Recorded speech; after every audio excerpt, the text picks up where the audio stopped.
Something I can help with? Yes? What's on your mind? My mother was from Denerim, and I consider myself a Ferelden. Mother served an Orlesian noblewoman who lived here when Orlais ruled. When Orlais was defeated and the common folk began to resent the presence of any Orlesian, the lady returned to Orlais. She took my mother with her. I was born in Orlais and did not set foot in Ferelden till much later. Mother was always telling me stories of her homeland. I think she missed it. Mother died when I was very young. Lady Cecily let me stay with her. I had no one else. She was quite old then, and she had me study music and dance to entertain her. It is unfair that I have more memories of Cecily than my mother. Strangely, the only thing I really remember of Mother was her scent. She kept dried flowers in her closet amongst her clothes. Small white Ferelden wildflowers with a sweet fragrance. Mother called them Andraste's Grace. They were very rare in Orlais. But enough about that. Let us move on. What's on your mind?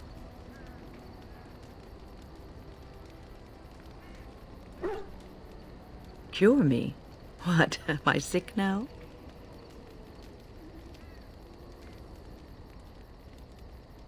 Even you know that you cannot cure the dead. And I'm not the only one dying. You are too. I'm just more efficient about it. Ah, child, your concern is heartwarming. But death comes to everyone, and it is not something to fear.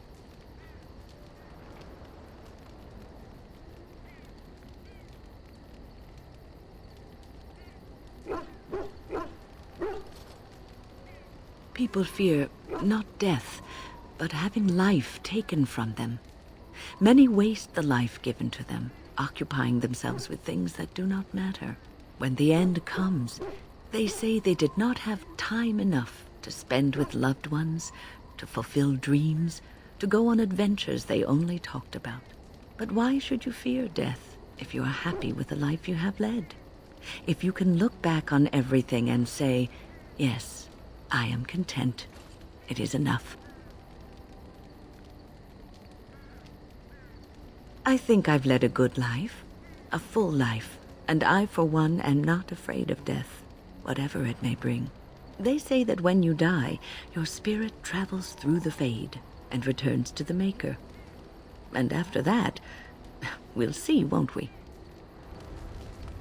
It's a curious thing. I do not know how else to describe it. No, nothing is wrong. It is a little embarrassing to admit, in fact. I am reminded of our first meeting in the wilds. I had been in animal form for some time, watching your progress. I was intrigued to see such a formidable woman, obviously more potent than the men she traveled with. Yet I resented it when Flemeth assigned me to travel with you. I assumed that, at best, you would drive me from your company as soon as we left the wilds.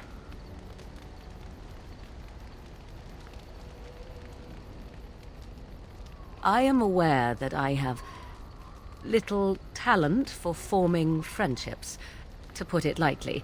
It is something I know nothing of, nor ever thought I needed. Yet when I discovered Flemeth's plans, you did not abandon me. Whatever your reasons, you fought what must have been a terrible battle without hope of real reward.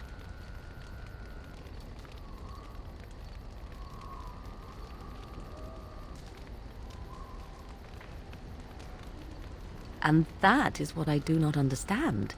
Of all the things I could have imagined would have resulted when Flemeth told me to go with you, the very last would have been that I would find in you a friend, perhaps even a sister.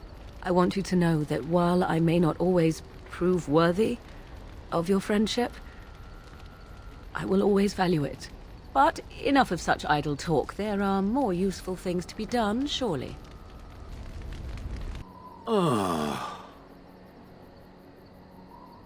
It doesn't have better things to do.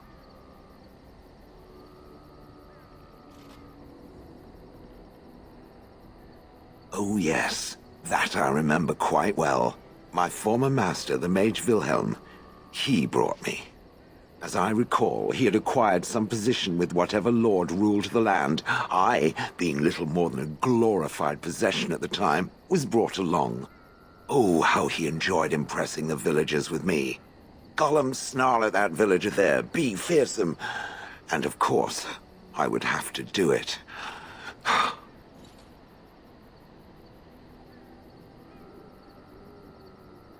He did love using that control rod. Fondled it so much, his wife actually threatened to throw it in the lake. Ha! I would have liked to have seen that. Which reminds me, where did it find the rod? Did it pay a great deal for it?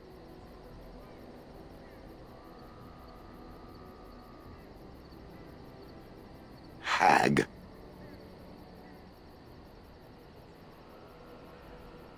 I traveled with the mage. He did a lot of traveling, I remember that. But where we went, it is rather fuzzy. I remember great battles, fighting many humans long ago. They were all very soft and squishy. And before that, No, there are only images.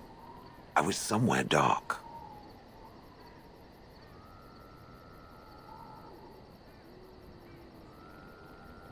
I have no idea. Wilhelm used to brag that the dwarves stopped making golems centuries ago. I do not age as you soft creatures do. Sadly, my memory is no better. Plus, I get bored and stop paying attention.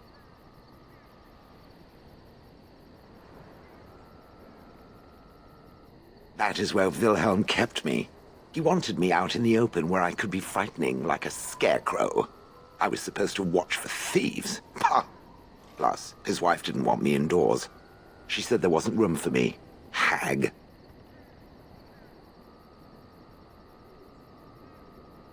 Humph! I was once larger, 10 feet tall. Then the loathsome hag complained that I couldn't fit through the doors. So the mage had me shrunk down. Can it believe it?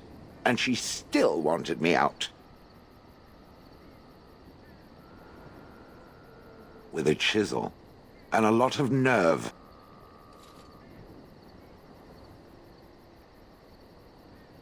I'd have happily stomped them all into paste, and then ripped down their little houses and stomped on them, too.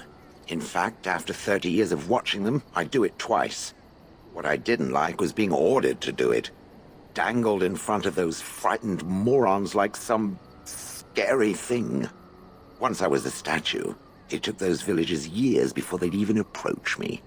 The first one to actually work up the nerve to touch me urinated himself. Ugh.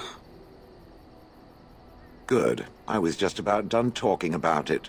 It does like to have a good chat now and again, doesn't it?